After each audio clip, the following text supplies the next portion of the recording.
This Playboy bunny was lured into a deadly trap that ended in a double killing. Dorothy Stratton came from humble beginnings. In 1978, when she was just 18 years old, she worked at a Dairy Queen to help earn money for her family. She lived in Vancouver and she wasn't afraid of hard work. That's when she met Dan Snyder, and the meeting would ultimately cost her her life. They began dating, got married, and bought a house in LA together. Dan worked as a nightclub promoter and was also rumoured to be involved in the S industry. He took advantage of how beautiful Dorothy was and started trying to convince her to do nude photo shoots. She eventually agreed to this after 2 weeks of him pressuring her. Dorothy actually began a successful modelling career. She was once named Playmate of the Month and caught the eye of Hugh Hefner. She started getting work as an actress and her career went from strength to strength. However, as she began getting more successful, Dan got more jealous. Their relationship became strained and Dorothy actually ended up meeting a film director named Peter Bogdanovich. Dorothy and Peter grew close and she broke up with Dan. She told him she wanted a divorce, but Dan didn't take this well at all and ended up hiring a private investigator. He emptied the couple's joint bank account and briefly started seeing an ex-girlfriend. In August 1980, he decided to buy a gun and things got incredibly sinister. Dorothy agreed to meet up with Dan one-on-one to finalise the divorce. Now, some people didn't think it was a good idea, but she'd actually told friends and family that she did want to remain friends with Dan. She drove to his place in LA, not knowing he'd actually lured her into a trap. It was around midday on the 14th of August when she arrived. At 8 p.m. that night, Dan's roommates returned home. They saw that Dan's bedroom door was shut and they just presumed that the pair were in there discussing things and that they should leave them to their privacy. They watched TV for a couple of hours, but then they were contacted by Dan's private investigator. He got concerned because he hadn't heard from Dan all day.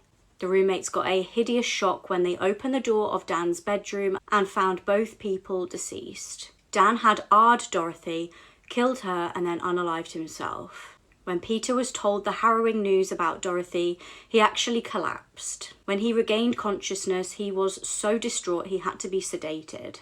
Peter remained close with Dorothy's friends and family and actually married her younger sister years after Dorothy's death. He died of natural causes, aged 82. He beat and unalived her with a metal pipe while her mother watched. Sean Hernandez had been extremely abusive to his girlfriend, Kanijah Bean. In the past, he had cut Kanijah with a machete and even pulled a weapon out on her. Sean would also brutally abuse Kanijah's 2-year-old daughter, Kamani. Sean would beat Kamani and even tie her up with a charging cord. Kanijah had woken up to Sean beating her daughter with a sandal. Every time that Kamani started to cry, Sean told her to shut up. Kanijah got up to use the bathroom while Sean was still beating her daughter. When Kanijah returned from the bathroom, Sean was beating Kamani with a metal pipe while she was gasping for air. Kanijah said that she didn't intervene or try to stop him because she was scared. After the beating, Sean tied Kamani's hands up with a blanket and a charging cord. Then, as if nothing happened, Sean and Kanijah went to the grocery store. When they returned, they found Kamani face down and unresponsive. This is when Kanijah finally calls the police. Unfortunately, Kamani did not survive. Sean has not been sentenced yet because this case is still in the trial phase, but he's currently being held at Curran Fromhold Correctional Facility. Look, I'm not trying to blame anyone, but I do feel like it was Kanijah's job to protect Kamani to some extent. But what do you guys think about this case? This missing persons case uncovered a disturbing rabbit hole that led police to another victim's skull in a lake. Tracy Ocasio grew up in Ocoee in Florida. She was a massive animal lover and had some crazy pets like lizards and scorpions. She was super intelligent and wanted to eventually study radiology. In order to earn some extra money, she was working as a waitress at a local restaurant. Now, she was actually very close with her parents despite being 27 years old. She regularly told them what she was up to and where she was. This is why it was so alarming when she vanished in May 2009. She'd actually recently split up from her fiancé. Although it's not entirely clear why the pair had split up, she moved back in with her parents and she was kind of enjoying just focusing on herself for a while. Now, one of her real hobbies in life was watching the basketball. I think she was kind of like what I'm like with football. She just loved watching basketball games. On the 26th of May, Tracy planned to watch the basketball with her dad, but unfortunately, he actually ended up having to go into work, so she went to a bar alone. This was the Florida Tap Room Bar, and it was a place that she knew quite well, actually. She would regularly go there on her own. It wasn't a particularly sketchy bar. It was full of sports fans, and it was typically a place where people could be safe going. Strangely though, Tracy never made it home from the bar, despite telling her parents that she was going to come straight back. As time went on and there was no sign of her, her mum got increasingly worried and reported her missing. Now, police immediately got their hands on CCTV footage from the last known place that Tracy was, which was the bar. Concerningly, the footage showed Tracy willingly left the bar with a man at around 1:30 a.m. Now, this man on CCTV could be identified as a bald man, a similar kind of age to Tracy, but nobody knew who he was. As officers started working on trying to identify this mystery man, they ended up making a shocking discovery. Tracy's car was discovered in a dark area on Franklin Street. It was strangely unlocked, it appeared abandoned, and it was also a kind of sketchy place where Tracy wouldn't have ordinarily gone on her own out of her own choice. Also, very interestingly, police dogs didn't even pick up Tracy's scent in her own car, so had somebody cleaned it? Finally, police identified mystery CCTV man. His name was James Hattaway. Police brought him in for questioning immediately and discovered that he had quite a dark criminal past. Disturbingly, he had previously been arrested for kidnapping a minor.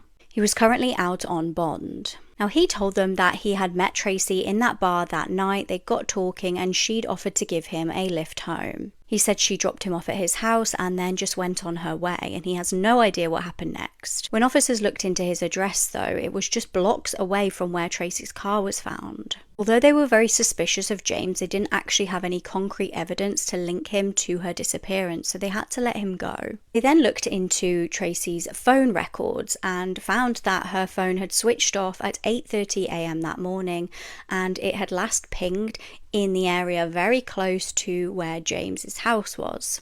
Authorities then got a search warrant for his house, and although frustratingly they didn't find any evidence linking anything to Tracy, they did find a large amount of substances, so they arrested him for that. Then 2 witnesses came forward who actually knew James, and they said that on the night in question, Tracy actually went into James's house after dropping him off. They said James had even offered her some substances, but she'd declined these. So why had James lied? His story kept changing, and meanwhile, loads of volunteers were out trying desperately to find Tracy. Unfortunately, though, there was absolutely no sign of her. Then there was some disturbing information revealed. James had been involved in an attempted murder of a woman called Rachel Clark. Eerily, this was just the year prior and under very similar circumstances to the disappearance of Tracy. After Rachel had given James a lift home, he violently attacked her. Now, luckily, a passerby did intervene because this was a savage attack. There was no way she was going to survive this if she didn't have help. Now, despite Rachel obviously then filing a police report for an attempted murder, evidence was apparently lost and kind of nothing came of it. Time went on and Tracy's case also came to a standstill. Then on February the 22nd, 2011, police were searching a lake and found a human skull and a wallet. But this wasn't Tracy's. The ID found in the wallet actually belonged to a man named Onda Christopher George. It turned out that the person who knew both Tracy and Onda was James.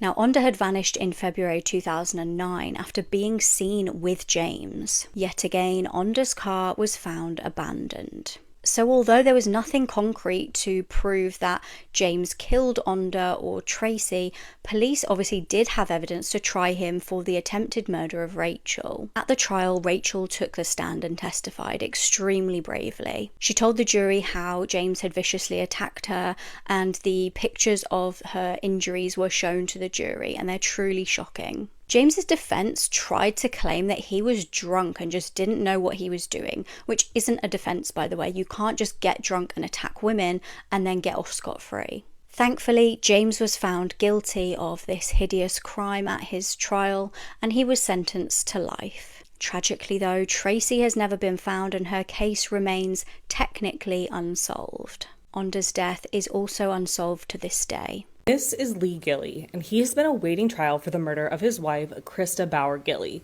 But last week, he cut off his ankle monitor and fled the country, ending up in Italy. On October 7th, 2024, Lee Gilley told police his wife, 38-year-old Krista, died by suicide from an overdose. But when her autopsy was completed, her death was ruled a homicide caused by compression of the neck. Days later, Lee Gilley was arrested and charged with his wife's murder. But Gilley is maintaining that he had nothing to do with his wife's death. He was granted a $1 million bond and he was out on bail while he has been awaiting his trial, which is set to begin soon. As part of the conditions of his bond, he was required to surrender his passport and wear a GPS ankle monitor. But neither of these things stopped him from fleeing the country. On Friday, May 1st, Gilley cut off his ankle monitor and fled to Canada before traveling to Italy, where he currently is in custody and is seeking asylum. This is because Italy abolished the death penalty and may block extraditions to countries that still utilize it, so that's what he is attempting to happen. The Harris County District Attorney's Office has not publicly stated yet, though, whether it intends to seek the death penalty. And he is facing a minimum of life in prison without parole if he is convicted. But he fled to Italy attempting to avoid the death penalty. Federal criminal complaint alleges that Gilley traveled under a forged identity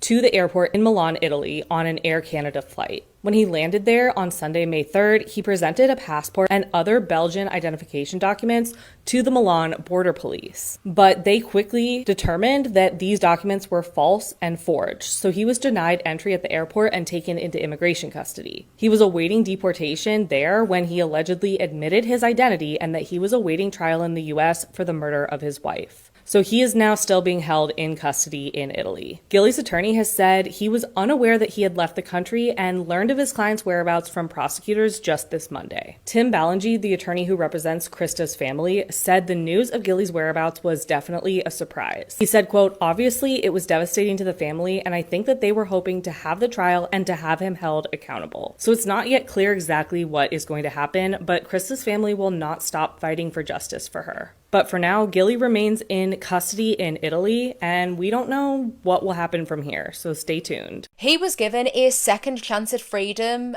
and then murdered his family. Again. I'm True Crime Caitlin, and this is Gregory Green. This case begins in Detroit, Michigan in 1991, where Tonya and Gregory Green were expecting their first baby. Tonya was 6 months pregnant. By all accounts, everything seemed regular and normal, completely fine between the couple. That was until the unthinkable happened. One evening, out of nowhere, Gregory took hold of a knife and began to brutally attack his wife. He stabbed her to death, killing both Tonya and their unborn baby. After doing this, he then coldly rang 911, telling the operator on the phone what he had done, and then just sat, waiting for the police to arrive to arrest him. At the trial for the murder of his wife Tonya and their unborn baby, Gregory pled no contest. That means he acknowledges that there is enough evidence to convict him of the crime, but he is not coming forward and admitting his guilt. Basically meaning that he accepted the conviction. For the murders, he would be sentenced between 15 and 25 years to serve. Throughout his time incarceration, Gregory never got into trouble. He had an almost perfectly squeaky clean record. The only time that he ever got into any sort of altercation was when he had an argument with another prisoner over the telly. But that was it. There was absolutely no violence, no fighting, nothing like that. He was like a perfect model prisoner. He would fill most of his time either working within the prison or putting himself through the educational courses. Gregory Green applied for parole on 4 separate occasions, and each and every single one of them, he was met with a denial. However, in 2008, with the support of his friends, family, and his pastor, his parole was granted. He was released from prison after serving around about 16 years. While fighting to get Gregory his parole granted, the pastor would write the judge a letter, and within it, he called Gregory's crime a mishap, and said that he believed that Gregory had paid for his, quote, unfortunate lack of self-control. He said that the church that he was a part of would welcome Gregory into their community and that they would help him integrate into society, helping him adjust to his newfound freedom. And following his release, Gregory did pretty well. He successfully managed to integrate back into the community. He found a job within an airport, and he actually got married to his pastor's daughter, a woman named Faith Harris, in 2010. He took on her 2 children named Chedney and Cara, and then the couple would go on to have 2 daughters of their own. They were named Coy and Kaylee. 4 years from the outside, Gregory Green appeared to be a success story. He was a man who had been fully and successfully rehabilitated. He was working hard in a job, he was part of a lovely family, and he genuinely seemed to be doing really well for himself. On the inside, however, things were starkly different. After around about 6 years of marriage in 2016, Faith applied for divorce from Gregory, and for so many women, leaving the relationship is the most dangerous time. What Gregory would go on to do is nothing short of cruel and callous. It's the early hours of the 21st of September 2016, and in the basement of their home in Dearborn Heights, that Gregory has Faith restrained, bound with cable ties and duct tape. He has shot her in the foot, likely to debilitate her, so that she is not able to escape where he is holding her, and while she's restrained, he begins to torture her. Using a box cutter, he repeatedly slashes her all over her face. He would march Faith's 2 older children, Chadney and Cara, down to the basement, put them in front of their mother, and then shot them execution style, making Faith watch. Back upstairs, he takes the 2 younger children, Coy and Kaylee, into the car, one where he has already fiddled with the exhaust, and locks them inside. They would die from carbon monoxide poisoning. After seeing that his daughters were dead, Gregory would scoop up their bodies and brought them back in the house, where he took them into their beds. Following the heinous quadruple killing, just as he did in 1991, Gregory calmly and coldly called 911, telling the dispatcher, quote, "I killed my family." When the police arrive, he is arrested outside where he has been sat waiting for them. Inside of the house, they found Faith, who was alive, along with the 4 bodies of her children. Gregory Green would plead guilty to the several charges that were put against him. He was sentenced to 45 to 100 plus years imprisonment, meaning that he will not be able to apply for parole until he is at least in his 90s. This is one of those cases that really makes me think that if you have murdered someone and stolen their lives away from them, should you be ever allowed to be released from prison? Comment down below and let me know what you think. Yeah, we're talking about a grown man that was so jealous that his 9-year-old daughter was making more money than him that he decided that she shouldn't live anymore.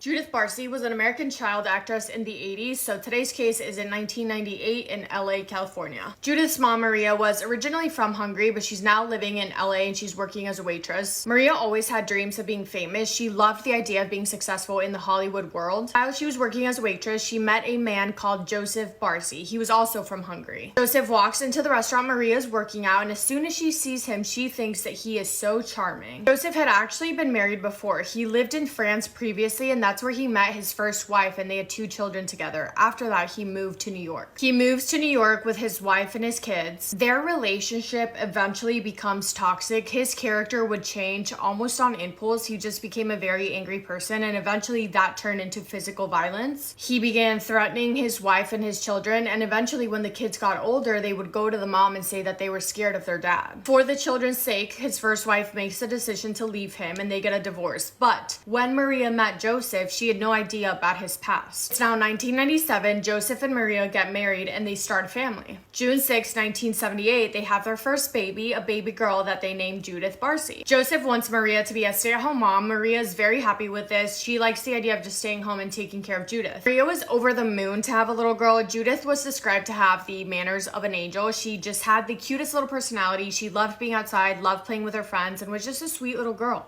At this point in her life, Maria had realized and come to terms with that she probably was never going to be famous, but now that she had this little girl, she could make her famous. During their time at home, Maria started almost training Judith to be a little actress, but Judith had so much fun doing it. They would practice roles and do things like that, and Judith was loving it. When Judith was 5, the family was at an ice skating rink. There was a TV crew there filming a different commercial. They approached Judith and tell her that she would be good for a commercial they're filming. They end up getting her an agent the very next day. She gets hired hired for that commercial, and then she gets hired for a lot more. By the time that Judith started 4th grade, she was earning over $100,000 a year, which was a good thing. Her parents were happy, Judith was happy, she loved what she was doing, so she kept doing it. As Judith is continuing her career as an actress, the family eventually moves from an apartment to a 3-bedroom house in West Hills, LA. Judith was in a lot of different things. If you were a 90s baby, you either recognize her in movies or her voice, because she also did a lot of voice acting as well. She was in Jaws: The Revenge, Twilight Zone, Growing Pains, and she played the voice in The Land Before Time and All Dogs Go to Heaven. Her career is growing fast. She's well known. Directors say that she's an absolute pleasure to work with and a very talented girl. This is when her father, Joseph, starts growing bitter about her success. He's jealous. He starts making snarky little comments referring to her as a spoiled brat, giving her the cold shoulder almost. And she's just a little girl. She's probably like so confused as to why her father is being a This grown man didn't know how to handle the jealousy that he had towards his daughter, so his behavior was different. He became extremely controlling, started getting in trouble with the law. He would pick fights with people in public, was just kind of immature, if I do say so. That kind of behavior probably would not have come as a surprise to his ex-wife, but to Maria, this was shocking. She never knew this version of him. Might I add that Joseph was also cheating on Maria, also the lighting.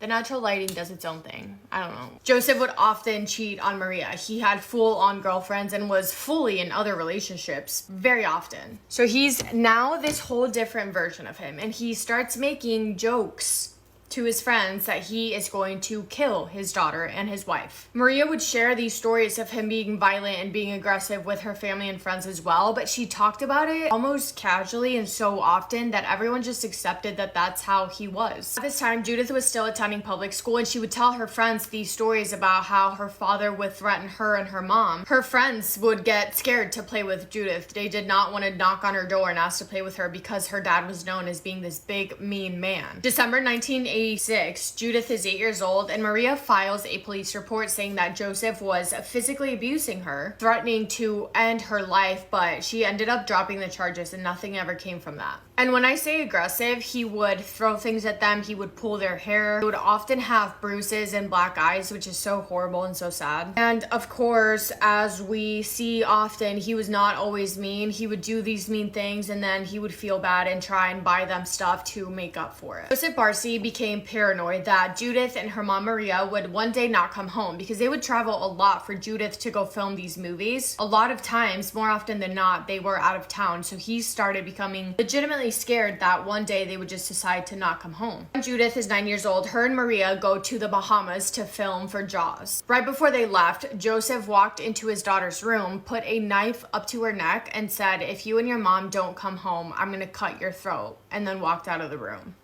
What's up with the lighting? I don't understand. They go film, they're at the Bahamas. Maria's opening up to the other moms on the trip about Joseph and his actions and what he's like. The moms are encouraging Maria to leave him. She would say, "Yeah, I think I'm going to," and then change her mind and say, I can't. After the Bahamas, they decide to make a pit stop in New York to go see Maria's brother. And they're there for a few days. Joseph finds out that they stopped there instead of coming straight home. Joseph calls Maria, asks to speak to Judith, and says, "Do you remember what I told you?" when he went to her room and held the knife up to her neck. They eventually come home, and Maria tries a new tactic now. Maria's thinking, if I can't leave him, then I'm gonna make him want to leave me. She stops putting effort into her appearance. She's not cleaning, not taking care of herself, doing everything possible for Joseph to think, I can't do this anymore, and for him to leave them. At this time, Judith is still working. Her agent that would go to auditions with her started noticing unusual behavior. She could tell that something was wrong. Judith would start crying randomly. She was picking at her eyelashes, would start getting these anxious tendencies. Her agent decides to schedule Judith an appointment with a child psychologist. When they met, the psychologist could immediately tell that she was experiencing not only mental but also physical abuse. The psychologist calls CPS, Child Protective Services. They bring in Maria and say, "Hey, what's going on?" Maria tells them everything about how horrible Joseph is. She says, "He is horrible, but don't worry, I'm going to leave him. I've actually started renting an apartment that Joseph doesn't know about that we're going to be moving into." She's slowly moving things from the house into the apartment, slowly enough so that Joseph doesn't notice, getting everything ready for when they eventually do leave him, and she's going to be asked for a divorce. The social worker believed Maria. So the case was closed. Maria had gotten an apartment and she was getting ready to leave Joseph. She just kind of was scared. She had a lot of encouragement from her neighbors and her friends supporting the plan for her to escape. And she was, I think, planning on it, but just never got to. One of the days where she's slowly moving things from the house to the apartment, Joseph sees her packing up stuff and follows her there. Maria plays it off surprisingly well and Joseph does believe her. Maria says that it's her friend's apartment and she's just helping her move. Although Joseph believes her, he has now seen the apartment. He now knows the location and the address, and that scares Maria. She's second guessing everything now. She's getting into her head about how scary leaving him could actually get. One day in July 1988, Judith is at a family friend's house. They're watching her for the night and she says that she's scared to go home. She doesn't want to go home because daddy always threatens to kill mommy.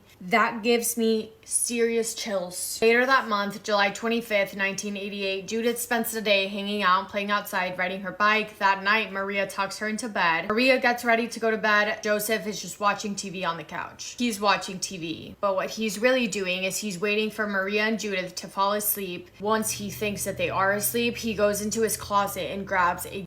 He walks into her daughter's room while she's sleeping in her bed, points the gun at her head, and her. The noise is so loud, it wakes up Maria. She jumps out of bed and starts running down the hallway to go into Judith's room. She bumps into Joseph in the hallway. There's some sort of struggle there, some sort of fight, pushing each other, and eventually Joseph shoots Maria in the head. He has now just killed his wife and his daughter. He doesn't touch their bodies. He just leaves them lying there and goes to sleep. Goes to bed. That next morning, Judith's agent gets notified that she didn't show up that day to film. The agent calls the household to speak to Joseph. He picks up the phone and says, I'm not sure where they are. So I know that a car picked up Judith and Maria this morning, but I actually don't know much because we are separated and I moved out. July 27th, 1998, 2 days after the murders, around 7:30 in the morning, a neighbor, an older lady, hears a loud, almost explosion sound coming from the Barcy household. She then sees fire and she calls 911 to report it. When the fire department arrived, they walked in and found 3 dead bodies. Judith Barcy was only 10 years old when she was found dead. Maria Barcy was only 48 years old when she was found dead. Joseph Barcy had taken his own life at 55 years old. There was gasoline found all over the house as well as all over Judith's and Maria's body. Joseph had shot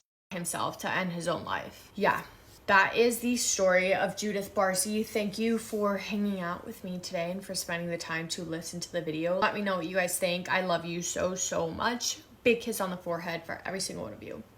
You told me this case was your Roman Empire, the case you just couldn't stop thinking about. And I agree, there's just something so disturbing about a woman and 2 teenage girls just disappearing off the face of the earth. It was summer 1992 in Springfield, Missouri. 19-year-old Susie Streeter and 18-year-old Stacy McCall had actually just graduated. They were really looking forward to a summer off, just enjoying themselves after all their hard work. And on the 6th of June, Stacy was staying over at Susie's house that she shared with her mum, Cheryl Levitt, aged 47. The girls had plans the next day to see friends, and this was kind of back in like the pre-phone era. This was when you just made plans with your friends and you guys kind of just stuck to the plan. You didn't really call or text anyone, so there wasn't really like a text trail in this case at all. Even when I was like growing up in the 90s, you'd kind of always just, you know, knock on people's doors and see if they wanted to play. It was definitely a different time back then. So when the girls never turned up to their friend Janelle's house like they'd planned, Janelle had kind of no real choice but to just pop over to their home and see if maybe they'd overslept or there'd been a change of plan. Her and her boyfriend headed around, but they noticed something odd when they arrived. The light at the front of the house was smashed and there was glass all over the floor, but other than that, nothing really seemed unusual.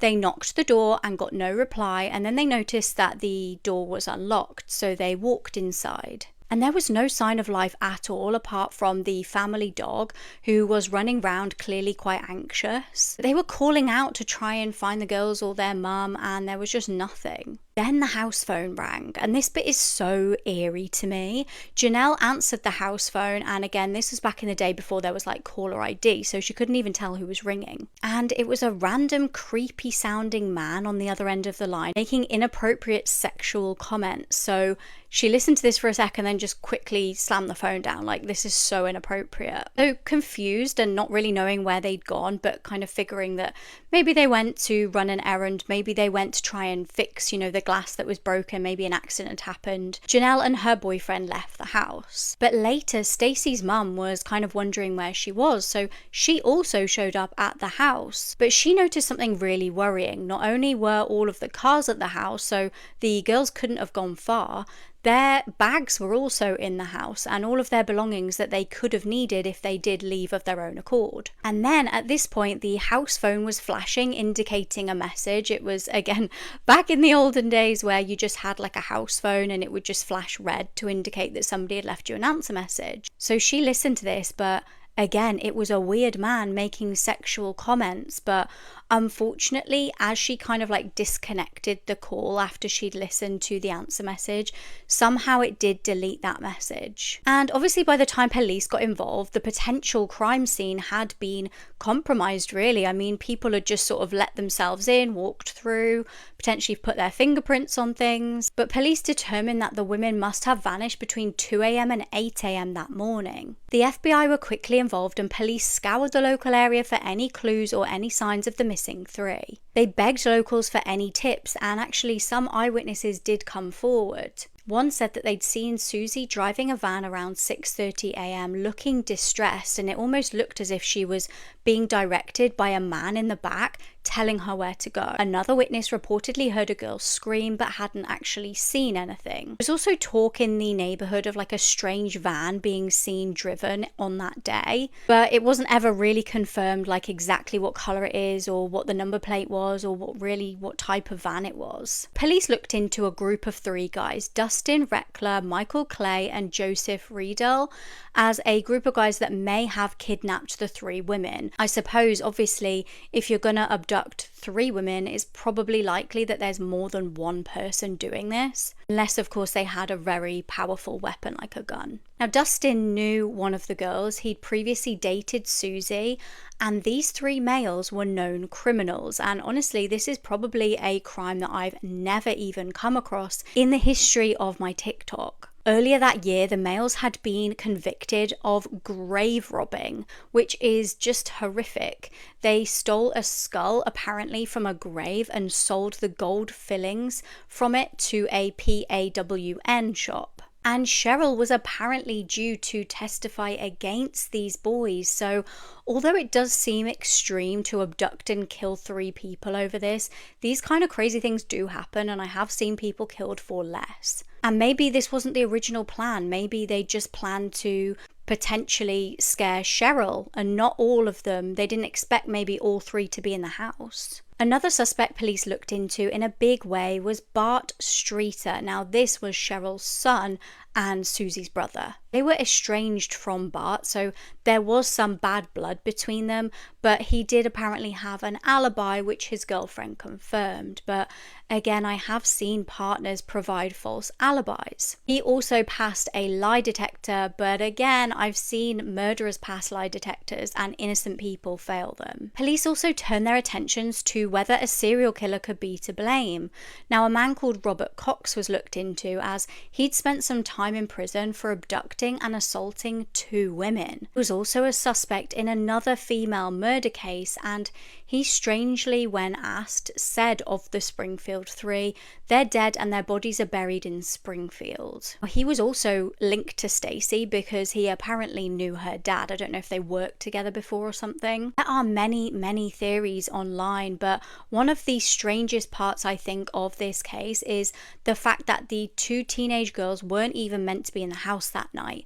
It was a last-minute change of plan and they ended up being there. This means it's very unlikely that this was kind of like a planned kidnapping of all 3 women, unless the mum was the target all along and the kidnapper was kind of caught unaware by these 2 girls. However, like I said before, all of the cars were at the house, so if somebody approached the house from the front, they would have known that there's likely to be more than one person here because there's more than one car. Let me know your thoughts in the comments on this case and any theories that you might believe. Let me tell you why this is a very disturbing photo, because this man right here in the white shirt, his name is Randy Ertman.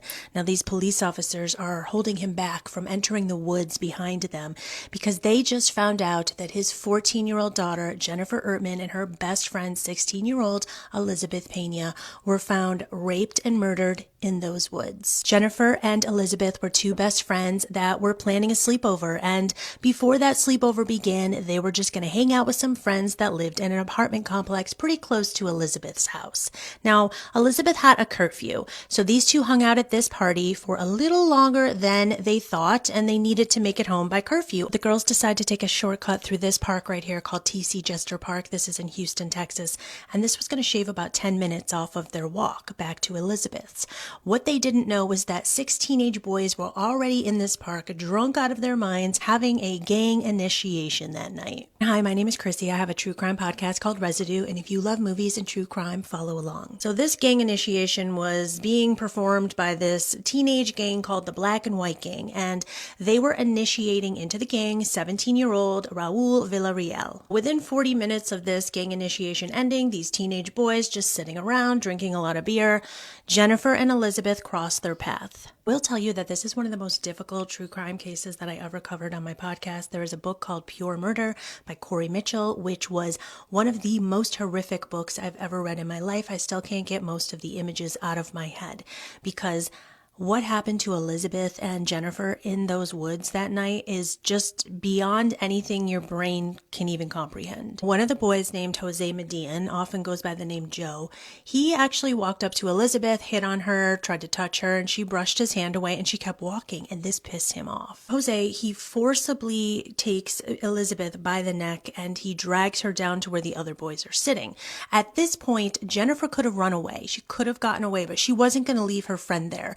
They were best friends, so she tries to help Elizabeth, and in turn, she also gets taken down by the boys. 5 of the 6 gang members present proceed to sexually assault and torture these 2 teenage girls. It goes on for more than an hour, and after it's starting to become a reality that these girls could tell on them, they could identify these boys. One of the boys, named Peter Cantu, he tells everyone, hey, we got to do something about these girls. We've got to kill them. What is so just disturbing and chilling is the fact that one of the boys that was there that night, he was only 14 years old. He was the younger brother of Jose Median. His name was Uni Median. And he was told by these boys, you're too young to watch us do what we're about to do, so we're going to need you to stay back, while they dragged the girls into the woods.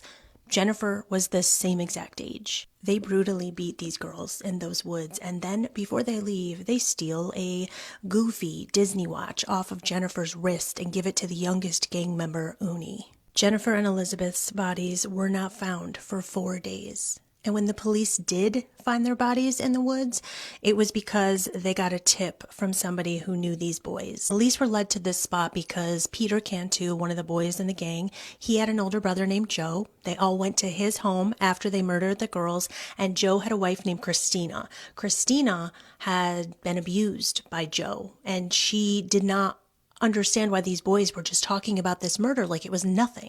They were just bragging about what they did to these teenage girls. These boys are arrested very quickly, and all of them receive a death sentence. Their names were Peter Cantu, Jose Median, Derek Sean O'Brien, Efrain Perez, and Raul Villarreal all received death sentences. Uni Median, the younger brother, the 14-year-old, he testified against everyone except his brother, and he received a 40-year prison sentence. These boys were executed, and the first one to be executed was Derek O'Brien on July 1st, 2006. And before his execution, he expressed his regrets for his actions to the families of Jennifer and Elizabeth. When he was executed, the families were allowed to watch. Now, this was the first time in Texas history that they allowed the victims' families to come in and witness an execution. And Derek Sean O'Brien, he died within 20 seconds. After the execution, Elizabeth's father remarked it only took 20 seconds for him to die. I wish to God that my daughter could have died that easily. Put a needle in her arm and just go to sleep. I wish to hell he could have died the way that she did. Sean O'Brien was executed. Condolence cookies were given to the family. Now, these were cookies that were made by fellow inmates. Peter Cantu was executed next in that same year, 2006, and when he was asked what were his last words, he said, "I will never forget, nah." 2 years later, Jose Median was executed in 2008, and all 3 boys were buried in the prison cemetery. The Joe Bird Cemetery in Texas is a cemetery where prisoners go after being executed because the families have never claimed their bodies. 2 of the boys, Efrain Perez and Raul Villarreal, the boy who was being initiated that day, they had their death sentences overturned because they were too young. So it was ruled that anybody under the age of 17 could not be tried and put to death. So these boys were given life with the possibility of parole. These 2 boys will be up for parole in 2029. Median, the youngest of the group, he gave an interview nearly 30 years after the murders, and he said that this was the first night that he ever hung out with his brother and his friends. Uni Median should be released in 2033. Randy Ertman, the father in this picture of Jennifer Ertman, stood outside the courtroom and these boys were sentenced, and he said, why can't they put a belt around their necks? Why can't they stomp down on their faces? The parents of Jennifer and Elizabeth successfully advocated for the laws to change in Texas. These families fought for the rights for the family members of victims to be allowed to witness executions. After his daughter was murdered, Randy Ertman became a victims' rights activist, and sadly on August 18th, 2014, Randy Ertman died of lung cancer. Randy Ertman was a force to be reckoned with. You guys know the movie Believe Me, The Abduction of Lisa McVeigh. It's based on a true story. I believe it's on Hulu. I just researched the details of the true story. I'm going to tell you about it. This happened in the 80s, 1984 to be exact. The man who abducted Lisa, his name is Bobby Joe Long. He was a sex-obsessed monster of a man who had big mommy issues. He went on to assault over 100 women, never got caught, then went on a killing spree. Towards the end is when he kidnapped Lisa McVeigh, who ended up escaping, and she played a really big part in his arrest. Bobby grew up in Miami, Florida with his mother. He grew up in a really violent household. The mom was 17 when she had him, and Bobby was around 2 years old when the father walked out on them. The mom didn't really care for Bobby. She prioritized the men that she was dating over him. He was very neglected, and they lived in a 1-bedroom apartment.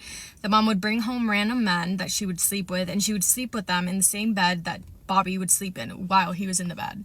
That went on until Bobby was a teenager, and that made Bobby grow a strong resentment towards his mom that eventually turned into anger towards all women. In 1972, Bobby is now 19 years old. He has dropped out of school and joined the army, and he's now stationed in Florida. In 1974, he got married to his high school sweetheart. 2 months after marriage, Bobby got into a horrible motorcycle accident, and it's said that after this accident, he became a totally different person. He was angry all the time, started being abusive to his wife, verbally, physically, and sexually. He was so violent that he broke her nose 3 times, and doesn't even cover what he did. In 1981, his wife filed for divorce, and Bobby is now 27 years old, and he moves from Miami to Tampa. It was around this time that Bobby became what I guess you would call a serial. What he would do is he would look on local newspapers for ads of women selling things, and he would pretend to be interested in whatever they were selling. He would schedule an appointment to go to their house. When he got there, he would pretend to be interested, but really he was just looking around to make sure no one was home, and then he would abuse them, rob the place, and leave. It's said that he did this for 3 years to over 100 women and never got caught. During this time as well, one of his coworkers ended up accusing him of SA, and that did go to trial, but everyone thought that the girl was lying, so nothing happened. That same year, he was caught sending nude photos to a 12-year-old girl. That also went to trial, but he was only fined $70 and got 6 months probation. Very close to that same time period, he pointed a gun at a girl. He took her somewhere to abuse her. Luckily, she ended up getting away. He got arrested, but then let go because the police couldn't find proof. He's getting more and more confidence because he thinks he can basically get away with anything. And this is when he decides he's also going to start murdering women. In March 28th, 1984, he picks up a sex worker. They sleep together. He then strangles her to death in his car, dumps her body in a river, and drives away. 2 months later, in May 13th, 1984, he sees a girl walking home from work, offers her a ride home, drives her to a remote area, SAs her, chokes her to death, and then leaves her body in a field. 2 weeks later, same thing, he picks up a 22-year-old girl, assaults her, kills her, and dumps her body. June 8th, 1984, same thing, Bobby goes out to find his 4th victim. A girl is walking home, he offers her a ride home, assaults her, strangles her, dumps her body. So Bobby was getting really confident. He thought that he could get away with anything, but the police were on his case because 3 out of his 4 victim bodies had been found. And these bodies were found with the same red fibers, so the fibers most likely had come from the same carpet, maybe even the carpet of a car.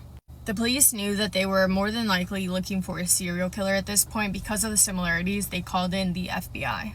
The FBI got involved and they came up with a profile of who they thought their killer was. So they assumed that it was a white male, recently divorced, a high school dropout. He had anger issues, had been in the military, and had a lot of resentment towards women. Then there was an awkward period of 3 months where Bobby went quiet, and then September 7th, 1984, he struck again. A hotel worker was walking to work. Bobby offered her a ride, assaulted her, strangled her, dumped her body. 3 weeks later, he did the same thing. 2 weeks after that, same thing. And 2 weeks after that, he did it again. So bodies are being found left and right. Girls are scared to go out on their own. There's a lot of pressure on the police to find out who is doing this. And even Ted Bundy offered up his services to help police find who this was. So by this point, Bobby has assaulted over 100 women and he has killed 8. He starts to feel invincible and he thinks that he should switch it up, and instead of finding a victim, doing whatever he wants to them, and then getting rid of them right away, he thinks that he should just find someone and keep them hostage. Now let's talk about Lisa McVeigh. She's a 17-year-old girl. She was born to parents that were alcoholics and drug addicts, and she had a twin sister and brother. At the age of 2, she was put in foster care. She grew up with no attention, no love, no care. At the age of 7, she was back in the care of her biological mother, and at the age of 13, she was sent to live with her grandma.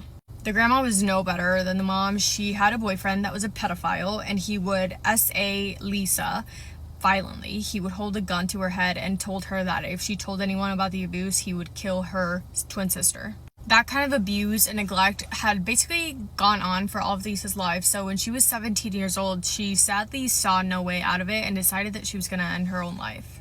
November 2nd, 1984, Lisa was working at a donut shop, but she decided that she was going to take her own life that night. She wrote a note and everything saying this, and then she went to work. At 2 a.m, she was walking home from her shift, and she always walked past her church parking lot, usually around 2 a.m. because she would work late, and this time she noticed that there was a car in the parking lot and thought that that was weird.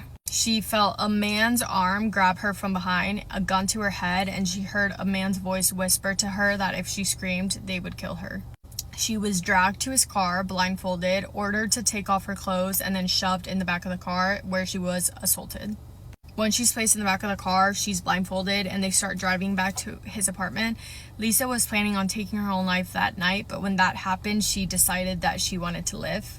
Bobby drags Lisa all the way up to his apartment, to his bed, and assaults her multiple times. And then all of a sudden, it was like a switch switched in his brain and he started being really nice to her. He starts washing her hair, telling her how pretty she is, was laughing with her, and even told her, maybe I should keep you. Lisa is obviously very terrified throughout this whole thing, but she starts playing along and says, yeah, maybe I can be your girlfriend, just trying to get on his good side. At one point, he also asked her to give him a back massage because he had had a really long day.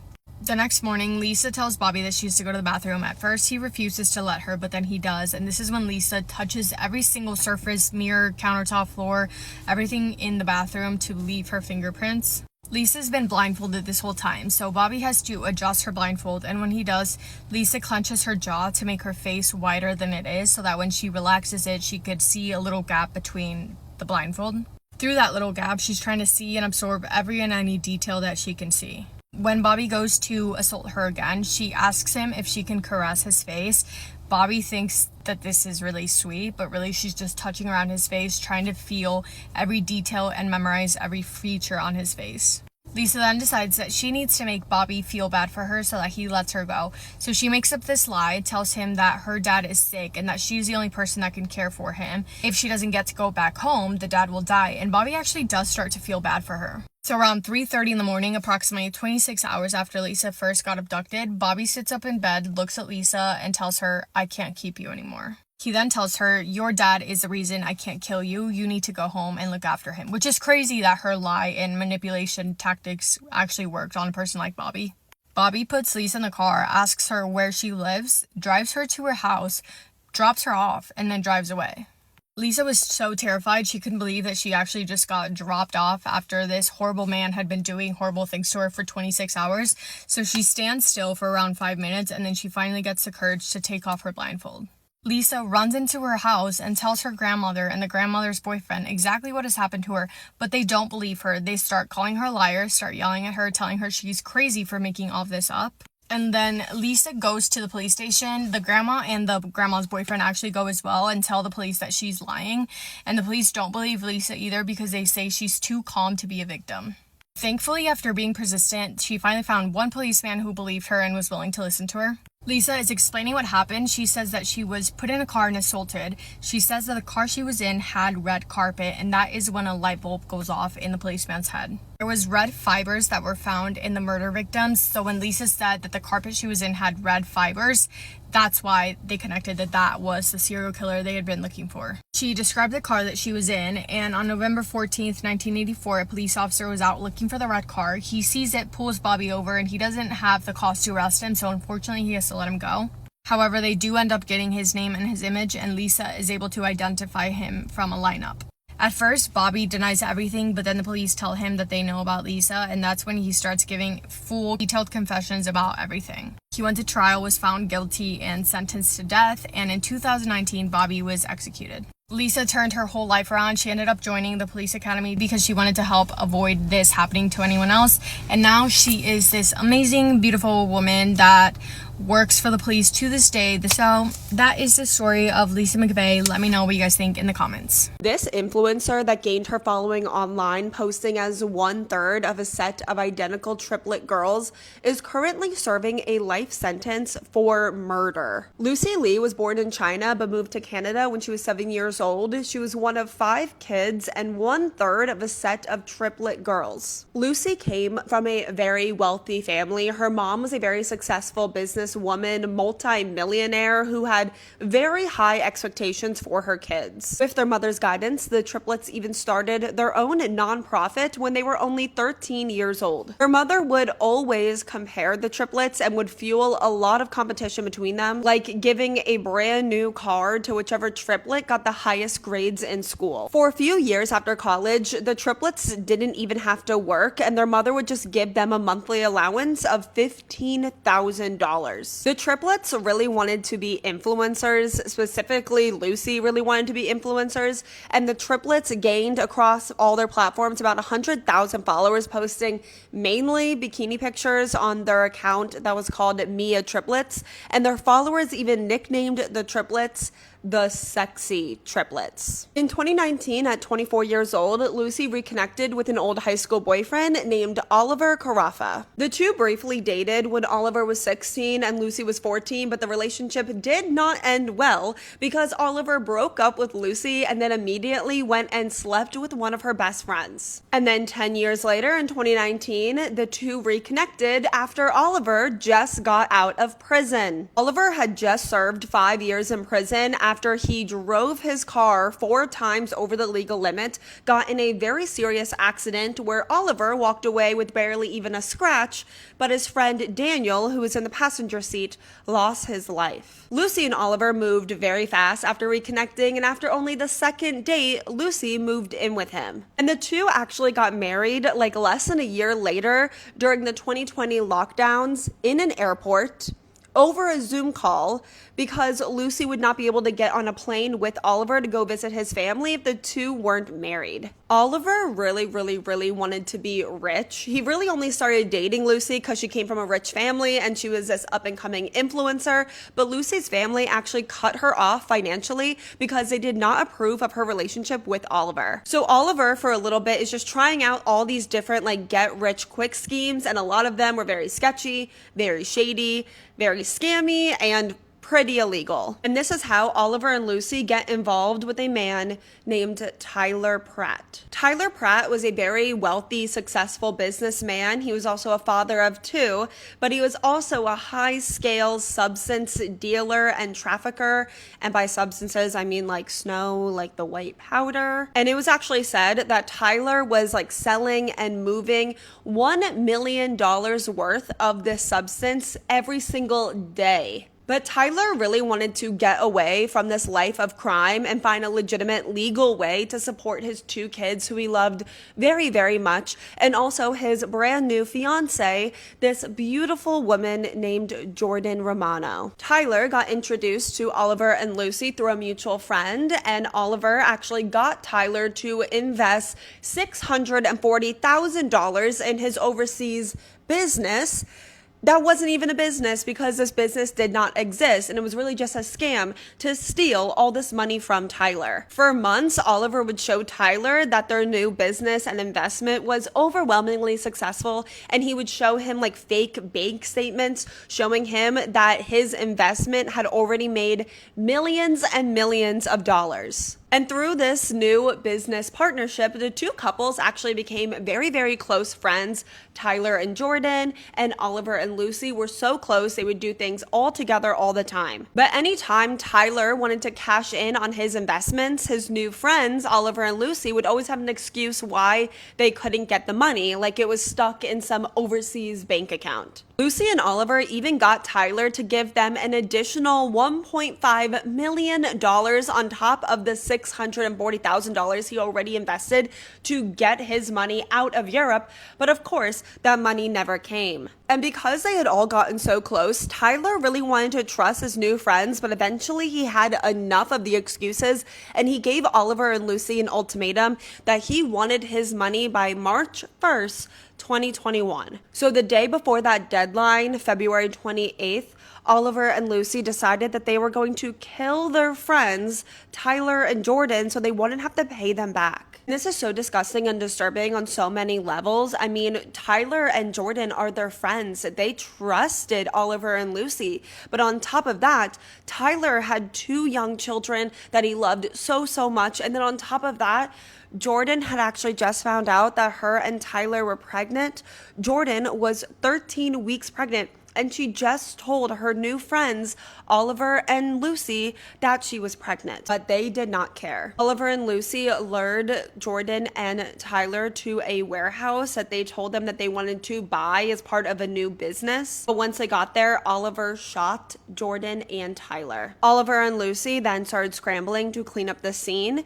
They left Tyler's body in the warehouse, but they dumped Jordan's body on the side of a road. They then drove the car that they took and the car that Tyler and Jordan took to the warehouse to one of their friends' houses and told the friends to scrap both of the cars entirely for parts. And then the couple just went home thinking that they just pulled off the perfect murder. But miraculously, not long later, Jordan was found on the side of the road still alive after being shot in the chest. She was rushed to a hospital, rushed into surgery, and now she was in a coma, but they were very hopeful that Jordan was going to survive and pull through. But tragically, Tyler Pratt, Jordan's fiance, father of 2 with a 3rd child on the way, did not survive. When Oliver and Lucy saw in the news that Jordan survived, they panicked and they actually fled the country, first to the Czech Republic and then to Slovakia, which was Oliver's home country. There, Oliver's father paid $200,000 to some sketchy individuals to get Oliver and Lucy new identities and also to smuggle them and hide them in Hungary. And Jordan did end up surviving. She woke up from her coma very confused and at first not really remembering much. And that's when Jordan, this very brave woman, found out all at the same time that she was shot. Her fiance was dead and her baby that she was carrying in her stomach did not survive. And eventually, Jordan did remember everything, and she told the police, and now there was an international arrest warrant out for Oliver and Lucy. And eventually, they were caught and they were arrested. When it was time to fly them back to Canada so they could stand trial, Lucy threw an absolute little spoiled brat fit when she found out that she would not be taking a private jet back. Their trial began in April of 2024, where they were both found guilty, and they were both sentenced to life in prison with the possibility of parole after 25 years. And Jordan did end up going to the trial, and she faced the people that shot her, took her baby and her fiance from her, And when they were taking Lucy out of the courtroom, Jordan actually said bye Lucy to her. Lucy's triplet sisters ended up taking her off of their social media page, like taking her name out of the description. But eventually, I guess they were getting so much like hate comments on their account that they ended up removing everything from the account and have not posted since. And if you made it to the end of this video, thank you so much for listening to Jordan and Tyler's story. This case absolutely breaks my heart.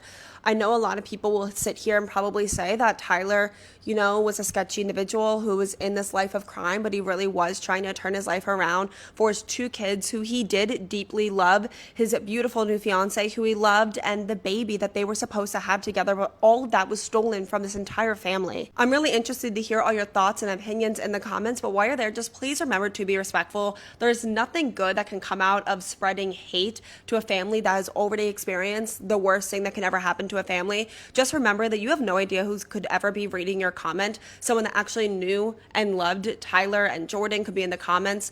Maybe Tyler's children could be in the comments. So please just always remember to be respectful. While you're there, please let me know what case you want to see me cover next. Thank you to everyone that suggested that we cover this case. And I will see you guys all next time in my next video. Please be a good person to your fellow person. Have you guys ever heard of the case of Allison Botha? Because I watch a true crime video like every day while I'm getting ready, which my boyfriend says is a red flag, but this is by far the most craziest, most insane, sickening, in the worst way possible case that I've ever heard of. So I'm going to tell you about it.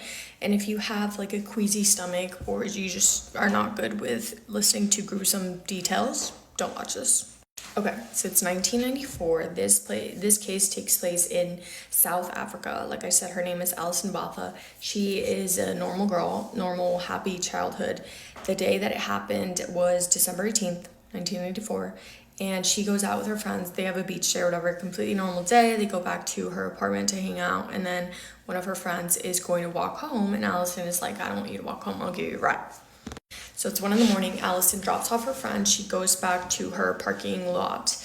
Back in her apartment, she is getting out of the car. A guy comes up to her with a very, and I don't want to say the wrong thing because I don't want TikTok to take this video down, but a very sharp, long weapon that you usually use in the kitchen. And a guy puts it up to her neck and says, get in the car or I'll kill you.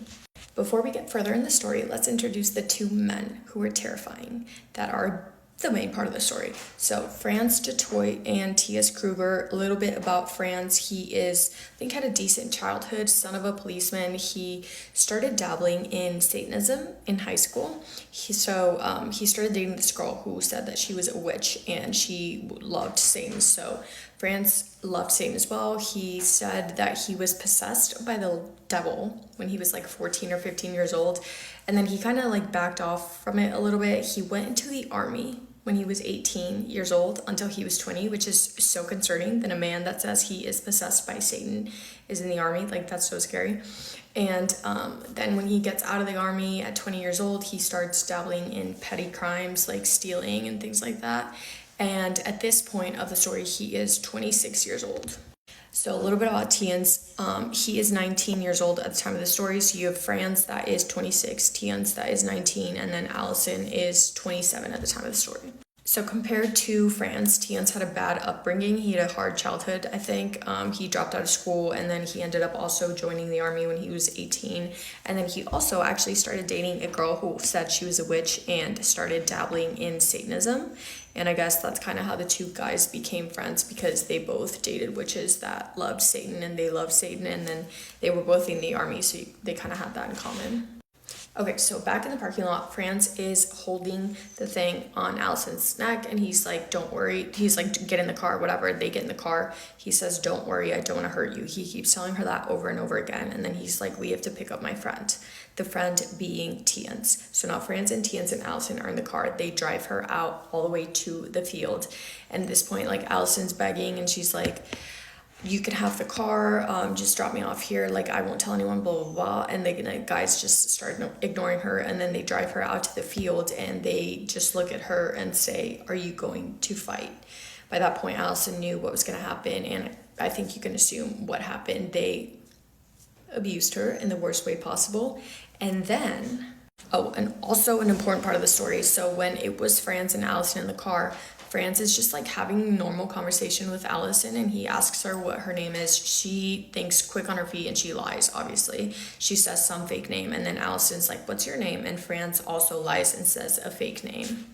Okay, so after they do what they do to Allison, then they start talking, the two men start talking amongst each other, and that is when Allison finds out both of their real names because she hears them saying France and Tina, so she puts two and two together, realizes those are their names, and this is an important part of the story. So they're discussing right in front of her what if they should kill her and how they should kill her, and then they decide that they should. So they take the sharp object, they start so many times, 35 to be exact, in the stomach, just over and over and over in the stomach 35 times. And then, as if that wasn't enough, I don't know if it was France or Tian's, but he takes the sharp object and goes like this across Allison over and over and over again, 16 times. 16. So this is where it gets crazy. So then the two guys are discussing.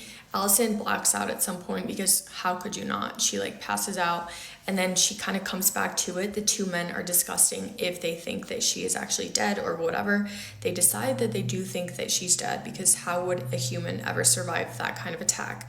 Allison hears them talking about this, and she is again quick on her feet, and she decides to play dead. So she's just laying there pretending like she's dead.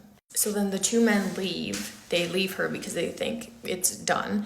And then Allison is just laying on the ground, like kind of bleeding out. And she thinks, I'm going to die here. This is it for me. And then she was like, found some sort of strength to think, I don't want these men to do this ever again to anyone else. So she's laying on the field with the littlest amount of strength that she is left. She writes on the sand their first names. She only knew their first names, but she writes them on the sand so that the police could know who actually did this to her.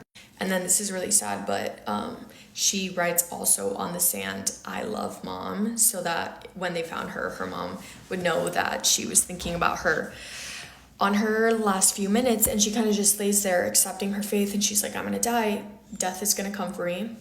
But that death does not come. And this is where it gets gruesome. So then Allison is like, okay, can I survive this? She starts thinking maybe she does have a chance, and she decides, she gathers up however much strength she has somehow, and she gets on her hands and knees, and she feels like something wet on her feet.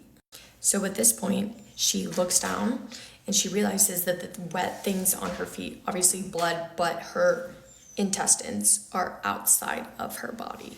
So somehow she gathers, again, the smallest amount of strength that she has left. She reaches onto her clothes. She gets her clothes because she realizes that the men threw them out of the car before they left. She gets the clothes, wraps up her stomach to kind of hold the insides back in, and then she tries to stand up. I am warning you about this part. So as she stands up, she gets on her feet. She realizes that everything goes black. She's like so confused, like why is this dark? She can't see anything. She reaches up to her head with her hand. So one hand is holding her insides in. She reaches up with her other hand, and she can't find her neck. Like she just is feeling nothing. And she realizes that because of the 16 of these, her head is basically decapitated and it's flopped back, which is why she can't see. And this is so insane. I can't even believe that this is like a real story that I'm saying. But so she kind of reaches for her head, puts it back in place, and is just holding it and is like, okay, this is it. This is all I got. She walks back to the main street. When she gets back to the main street, a car drives by and sees her. I can't even imagine what she looked like. And then they actually drive away. The second car drives by, and Allison is kind of like afraid that it's going to be the two men coming back to finish her off, but luckily it's a group of students, and one guy is a 20-year-old guy. He's actually a veterinary student. So the guy who is essentially the hero of the story, besides Allison herself, she's literally a hero as well. She's her own hero. His name is Tian, not to be confused with Tian's the bad guy. So Tian is a student. He gets out of the car. He starts helping Allison immediately, calls 911. 40 minutes pass, an hour passes. After an hour and a half, Finally, the ambulance comes and Tians just knows that he has to keep Allison alive. Somehow she obviously can't talk, but she's still like opening her eyes and stuff. And Tians, it just keeps telling her, you have the most beautiful eyes I've ever seen. Keep them open, keep them open, keep them open. And somehow she does. So after 2 hours, actually not an hour and a half, finally the ambulance shows up. It's actually insane how much the universe was on Allison's side at this point, because who could ever survive that? And then like luckily she got enough strength and was able to drag herself to the main road. Luckily that specific car of students stopped, because since Tian was a veterinary student, I can't say that word, he kind of knew what to do to keep her alive long enough for the ambulance to show up. And then so she goes to the hospital, is rushed into emergency surgery obviously, and luckily the surgeon that was operating on her was actually a throat specialist, so he could like deal with the whole situation. Well, somehow this video is almost 10 minutes long, so I'm gonna have to do a part 2. Sorry. This made-for-TV movie was so disturbing that they actually showed it in classrooms to teach kids about toxic relationships. No One Would Tell originally aired on NBC on May 6th, 1996, and it is a true story based on 14-year-old Amy Carnevale's murder by her boyfriend at the time, Jamie Fuller. Now, No One Would Tell scared a lot of us because it took 2 of our favorite TV sitcom drama, stars. We got Fred Savage and Candace Cameron, took them and put them in these roles where we were just like, oh. The movie changes names. Jamie Fuller is named Bobby Tennyson. Amy Carnevale is named Stacey Collins. The movie changes a couple of other things. In the movie, Bobby is this really cool, well-loved, popular jock. And in real life, that was not Jamie Fuller. Jamie Fuller was not a jock, but he was very much into weightlifting. And hence, he took a lot of steroids. And hi, my name is Chrissy. Don't forget to follow along if you love true crime and movies. And I also have a true crime podcast called Residue. And his temper was raging. On top of taking steroids, whiskey, at age 16. In real life, Jamie was a troublemaker and he had a lot of friends who ran in the wrong crowd. Jamie was dating one of the most popular girls in school, Amy Carnevale, and she was only 14 years old.